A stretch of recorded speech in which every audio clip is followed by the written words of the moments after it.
Hola, buenas. Vamos a empezar con la lectura de los primeros artículos de la Ley Orgánica del Poder Judicial, una de las leyes principales para la preparación de estas oposiciones de justicia y de la cual suelen caer bastantes preguntas, sobre todo si te presentas para tramitador procesal. En la convocatoria anterior, cuyo examen fue en este septiembre de 2025, hicieron en torno entre 22 25 preguntas, creo, que cayeron sobre ley orgánica del Poder Judicial. Así que, bueno, si te vas a presentar a tramitación procesal, esta ley la tienes que llevar muy bien, junto con todas las demás, pero esta no la puedes desdeñar. Así que vamos a empezar con la lectura de los primeros 20 artículos de esta ley, que se corresponden con el título preliminar. Empezamos pues con el artículo 1, donde dice que la justicia emana del pueblo y se administra en nombre del rey por los jueces y magistrados integrantes del Poder Judicial, que son independientes, inamovibles, responsables y están sometidos únicamente a la Constitución y al imperio de la ley. Artículo 2.1 dice que el ejercicio de la potestad jurisdiccional, juzgando y haciendo ejecutar lo juzgado, corresponde exclusivamente a los jueces, a las juezas y a los tribunales determinados en las leyes y en los tratados internacionales. Punto 2. Dice que jueces, juezas y tribunales no ejercerán más funciones que las señaladas en el apartado anterior y las demás que expresamente les sean atribuidas por ley en garantía de cualquier derecho. Una nueva modificación que se ha hecho el año pasado es la introducción del término de juezas. Lo vamos a ver bastante, que ahora dicen jueces, juezas, y si has estudiado o llevas tiempo estudiando estas oposiciones, como sabrás, únicamente antes decían jueces. Vámonos con el artículo 3. Dice que la jurisdicción es única y se ejerce por jueces, juezas y los tribunales previstos en esta ley orgánica, sin perjuicio de las potestades jurisdiccionales reconocidas por la Constitución a otros órganos. Punto 2. Los órganos de la jurisdicción militar, integrantes también del Poder Judicial del Estado, basan su organización y funcionamiento en el principio de unidad jurisdiccional y administran justicia en el ámbito estrictamente castrense y, en su caso, en las materias que establezca la declaración del estado de sitio. Ya veremos con el estudio de la Constitución qué es esto del estado de sitio, de acuerdo con la Constitución y lo dispuesto en las leyes penales, procesales y disciplinarias militares. Artículo 4. Dice que la jurisdicción se extiende a todas las personas, a todas las materias y a todo el territorio español, en la forma establecida en la Constitución y en las leyes. Artículo 4 bis. Los jueces y tribunales aplicarán el derecho de la Unión Europea de conformidad con la jurisprudencia del Tribunal de Justicia de la Unión Europea. Perdón. Punto 2. Dice que cuando los tribunales decidan plantear una cuestión prejudicial europea, lo harán de conformidad con la jurisprudencia del Tribunal de Justicia de la Unión Europea y en todo caso mediante auto, previa audiencia de las partes. Artículo 5. Dice que el punto 1. La Constitución es la norma suprema del ordenamiento jurídico. Vincula a todos los jueces y tribunales, quienes interpretarán y aplicarán las leyes y reglamentos según los preceptos y principios constitucionales, conforme a la interpretación de los mismos que resulte de las resoluciones dictadas por el Tribunal Constitucional en todo tipo de procesos. Punto 2. Cuando un órgano judicial considere en algún proceso que una norma con rango de ley aplicable al caso, de cuya validez depende el fallo, pueda ser contraria a la Constitución, planteará la cuestión ante el Tribunal Constitucional con arreglo a lo que se establece en su ley orgánica. Punto 3. Procederá el planteamiento de la cuestión de inconstitucionalidad cuando por vía interpretativa no sea posible la acomodación de la norma al ordenamiento constitucional. Punto 4. En todos los casos en que, según la ley, proceda el recurso de casación, será suficiente para fundamentarlo la infracción del precepto constitucional. En este supuesto, la competencia para decidir el recurso corresponderá siempre al Tribunal Supremo, cualesquiera que sea la materia, el derecho aplicable y el orden jurisdiccional. Artículo 5 bis. Se podrá interponer un recurso de revisión ante el Tribunal Supremo contra una resolución judicial firme, con arreglo a las normas procesales de cada orden jurisdiccional, cuando el Tribunal Europeo de Derechos Humanos haya declarado que dicha resolución ha sido dictada en violación de algunos de los derechos reconocidos en el Convenio Europeo para la Protección de los Derechos Humanos y Libertades Fundamentales y su protocolo, siempre que la violación por su naturaleza y gravedad entrañe efectos que persistan y no puedan cesar de ningún otro modo que no sea mediante esta revisión. Artículo 6 dice que los jueces y los tribunales no aplicarán los reglamentos o cualquier otra disposición contrarios a la Constitución o a la ley o al principio de jerarquía normativa. Artículo 7 dice que los derechos y libertades reconocidos en el capítulo 2 del título primero de la Constitución, estos artículos que se encuentran en este título capítulo, hay que sabérselo también todos, muy importante para auxilio y tramitación. Pues dice que estos artículos que se recogen, estos derechos y libertades que se recogen aquí, vinculan en su integridad a todos los jueces y tribunales y están garantizados bajo la tutela efectiva de los mismos. Artículo 7.2. En especial, los derechos enunciados en el artículo 53.2 de la Constitución se reconocerán en todo caso, de conformidad con su contenido constitucionalmente declarado, sin que las resoluciones judiciales puedan restringir, menoscabar o inaplicar dicho contenido. 7.3. Los jueces y las juezas protegerán los derechos e intereses legítimos, tanto individuales como colectivos, sin que en ningún caso pueda producirse indefensión. Para la defensa de estos últimos se reconocerá la legitimación de las corporaciones, asociaciones, organizaciones sindicales y grupos que resulten afectados o que estén legalmente habilitados para su defensa y promoción. Artículo 8 dice que los tribunales controlan la potestad reglamentaria y la legalidad de la actuación administrativa, así como el sometimiento de éste a los fines que la justifican. Artículo 9.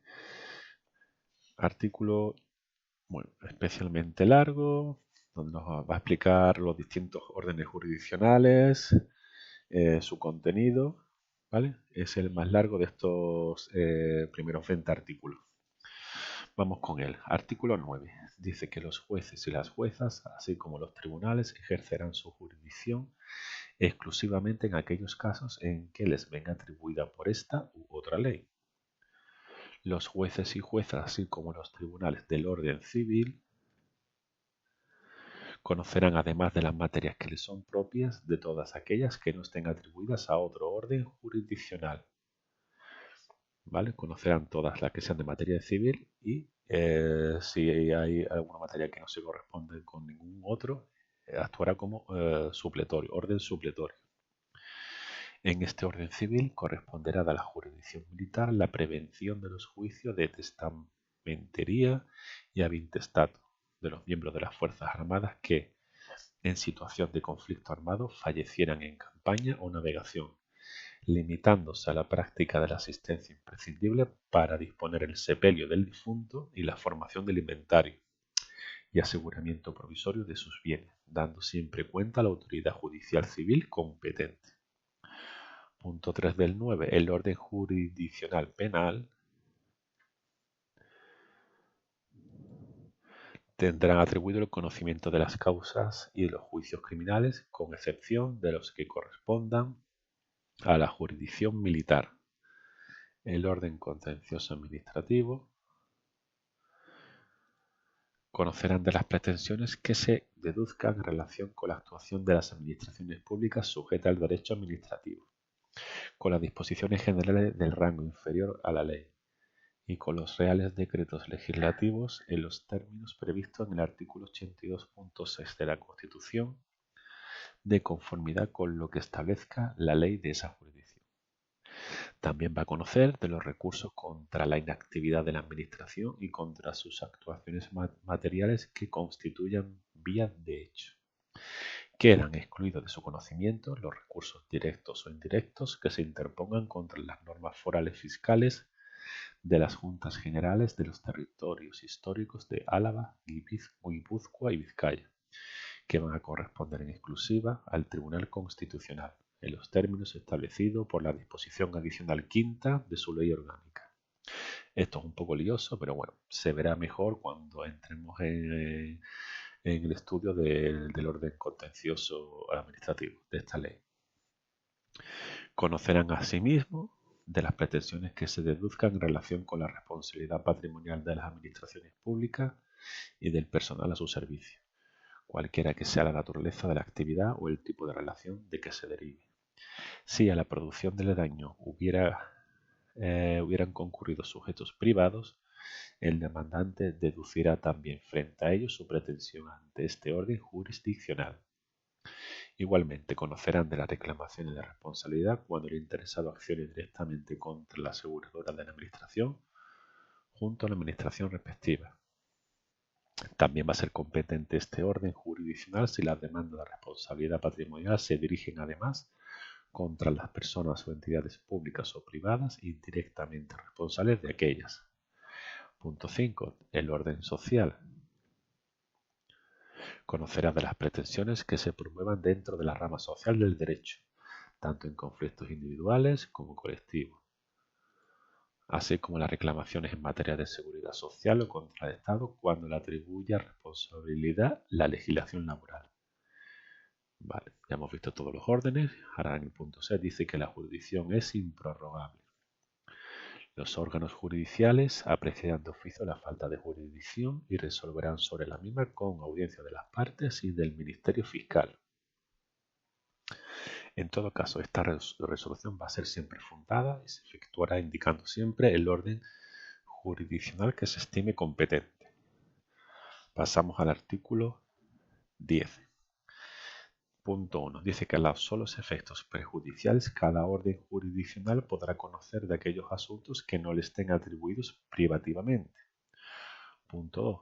Dice que no obstante la existencia de una cuestión prejudicial penal de la que no pueda prescindirse para la debida decisión o que condicione directamente el contenido de esta, va a determinar la suspensión del procedimiento mientras aquella no sea resuelta por los órganos penales a quien corresponda, salvo excepciones que la ley establezca. Artículo 11. 1. Dice que en todo tipo de procedimientos se van a respetar las reglas de la buena fe. No va a surtir efecto las pruebas obtenidas directa o indirectamente violentando los derechos o libertades fundamentales. Punto 2. Las juezas y los jueces, así como los tribunales, van a rechazar fundadamente las peticiones, incidentes y excepciones que se formulen con manifiesto abuso de derecho o entrañe fraude de ley o procesal. Punto 3. Dice que las juezas y los jueces, así como los tribunales, de conformidad con el principio de tutela efectiva consagrado en el artículo 24 de la Constitución, el de tutela judicial efectiva, deberán resolver siempre sobre las pretensiones que se les formulen y sólo podrán desestimarlas por motivos formales cuando el defecto fuese insubsanable o no se subsanare por el procedimiento establecido en las leyes. Artículo 12.1. En el ejercicio de la potestad jurisdiccional, los jueces y los magistrados son independientes respecto a todos los órganos judiciales y de gobierno del Poder Judicial. Punto 2. No podrán los jueces y los tribunales corregir la aplicación o la interpretación del ordenamiento jurídico hecha por sus inferiores en el orden jerárquico judicial, sino cuando administren justicia en virtud de los recursos que las leyes establezcan.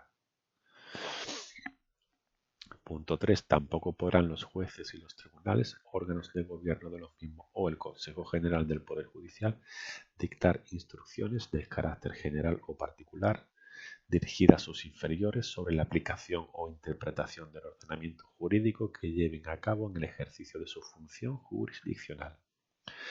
Artículo 13. Dice que todos están obligados a respetar la independencia de los jueces y magistrados. Todos se refiere a todos nosotros, personas físicas, personas jurídicas, todos estamos obligados a respetar la independencia de jueces y magistrados.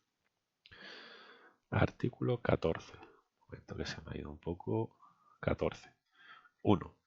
Los jueces y los magistrados que se consideren inquietados o perturbados en su independencia lo van a poner en conocimiento del Consejo General del Poder Judicial, dando cuenta de los hechos al juez o tribunal competente para seguir el procedimiento adecuado, sin perjuicio de practicar por sí mismos las diligencias estrictamente indispensables para asegurar la acción de la justicia y restaurar el orden jurídico. Punto 2. El Ministerio Fiscal, por sí o a petición de aquellos, de estos jueces o magistrados, promoverán las acciones pertinentes en defensa de la independencia judicial. Vamos con el artículo 15. Venga, ya queda poquito. Los jueces y los magistrados no podrán ser separados, suspendidos, trasladados ni jubilados, sino por alguna de las causas y con las garantías previstas en esta ley. Artículo 16.1. Los jueces y los magistrados responderán penal y civilmente en los casos en la forma determinada en las leyes y disciplinariamente de conformidad con lo establecido en esta ley. Punto 2. Se prohíben los tribunales de honor en la administración de justicia. Artículo 17.1. Todas las personas y entidades públicas y privadas están obligadas a prestar, en la forma que la ley establezca, la colaboración requerida por los jueces y tribunales en el curso del proceso y la ejecución de lo resuelto, con las excepciones que se establezcan en la Constitución y en las leyes, y sin perjuicio del resarcimiento de los gastos y del abono de las remuneraciones debidas que procedan conforme a la ley. 2. Las administraciones públicas, las autoridades y funcionarios, las corporaciones y todas las entidades públicas y privadas y los particulares respetarán y en su caso cumplirán las sentencias y demás resoluciones judiciales que hayan ganado firmeza o sean ejecutables de acuerdo con las leyes. 18.1. Las resoluciones judiciales solo podrán dejarse sin efecto en virtud de los recursos previstos en las leyes. Las sentencias se ejecutarán en sus propios términos. Si la ejecución resultase imposible, el juez o tribunal adoptará las medidas necesarias que aseguren la mayor efectividad del ejecutorio y fijará en todo caso la indemnización que sea procedente en la parte en que aquella no pueda ser objeto de cumplimiento pleno, solo por causa de utilidad pública o interés social declarada por el Gobierno. Podrán expropiarse derechos reconocidos frente a la administración pública en una sentencia firme antes de su ejecución. En este caso, el juez o tribunal a quien corresponde la ejecución será el único competente para señalar por vía incidental la correspondiente indemnización. Punto 3. Lo dispuesto en este artículo se entiende sin prejuicio del derecho de gracia, cuyo ejercicio de acuerdo con la Constitución y las leyes corresponde al Rey. Artículo 19. 1. Dice que los ciudadanos de nacionalidad española podrán ejercer la acción popular en aquellos casos y formas establecidos en la ley. Asimismo, podrán participar en la administración de justicia mediante la institución del jurado, en la forma y con respecto a aquellos procesos penales que la ley determine, en los tribunales consuetudinarios y tradicionales y los demás casos previstos en la ley. Punto 3. Tiene el carácter de tribunal consuetudinario y tradicional el Tribunal de las Aguas de la Vega Valenciana. Se reconoce el carácter de tribunal consuetudinario y tradicional al denominado Consejo de Hombres Buenos de Murcia. Se reconoce el carácter tribunal consuetudinario y tradicional al denominado Juzgado Privativo de las Aguas de Orihuela y pueblos de su marco. Y punto 6. Se reconoce el carácter de tribunal consuetudinario y tradicional al denominado Tribunal del Comuner del Royet de Gracia en la Horta de Aldaya. Bueno, aquí es importante a la hora de hacer un examen tipo test la diferencia entre tener el carácter y reconocer el carácter. ¿No? Una pregunta tipo test te puede engañar con estos dos términos. ¿Quién tiene el carácter y a quién se le reconoce el carácter? Y poderte intentar confundir con estos términos. ¿Quién tiene el carácter? Pues el de las aguas de la Vega Valenciana, y después se le reconoce el carácter a los otros tres, ¿no? Importante esta diferencia entre tener el carácter y reconocer el carácter a la hora de hacer un tipo test. Y vámonos con el último artículo, el artículo 20. Dice que la justicia será gratuita en los supuestos que establezca la ley. Punto 2. Se regulará por ley un sistema de justicia gratuita que dé efectividad al derecho declarado en los artículos 24 y 119 de la Constitución, en los casos de insuficiencia de recursos para litigar. Y punto 3. No podrán exigirse fianzas que por su inadecuación impida el ejercicio de la acción popular, que será siempre gratuita. Bueno, hemos procedido a la lectura de estos primeros 20 artículos que se corresponden con el título preliminar. El próximo vídeo irá sobre, empezaremos el libro primero, el título primero, una materia un poquito ya más importante. Iré también subiendo algunos resúmenes sobre aquello que yo creo que es importante a la hora de estudiar, ¿no? Y que bueno, que sé por experiencia que han caído en exámenes de convocatorias anteriores, ya sea en auxilio, tramitación o gestión. ¿Vale? Bueno, pues lo dejamos aquí con estos primeros 20 artículos y nos vemos en la próxima. Adiós.